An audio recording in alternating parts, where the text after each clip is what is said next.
Just got word that Onexplayer just announced a brand new handheld featuring AMD's top-end 395 Plus APU. This will put this device one tier above other premium handhelds like the Lenovo Legion Go 2 and the Xbox Ally X. So it's a very exclusive elite tier, and here we're going to go over exactly what they announced and how much better exactly it's going to be than these other devices. So right now, the go-to premium chip for gaming handhelds is the Z2 Extreme. It's based off of Zen 5 architecture, it's an 8-core CPU with hyperthreading, and it has the very capable 890M integrated graphics card. But when it comes to the 395 Plus, it is essentially a supercharged version of this chip that removes all of the stops. So it is based off of the same architecture, the latest and greatest, Zen 5, but we have 16 cores, 32 threads, resulting in multi-core performance, roughly doubling that of the Z2 Extreme, and even the single core is a little bit faster due to a higher clock speed. But the real difference when it comes to gaming, of course, is the integrated GPU. And here it's called the 8060S, and it's home to 40 compute units. And this is in contrast to 16 of the 890M in the Z2 Extreme. So again, you can see that this chip is essentially a supercharged version of the Z2 Extreme. But they didn't stop there because they also increased the power and the wattage of this chip.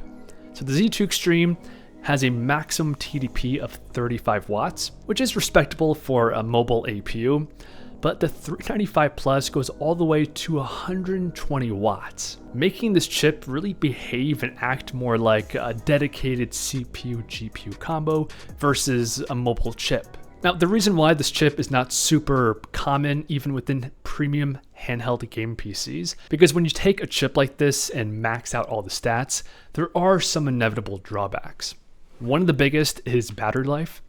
When you have a chip pulling 120 watts, it's going to eviscerate even huge battery packs. And in the same vein, when you have 120 watts running to a CPU, the cooling needs to be very robust, which adds to the cost, the size, the loudness. And when it comes to mass market adoption, so a broad audience, the chip is really too extreme. And you want more of a balance between performance, battery life, portability, and so on.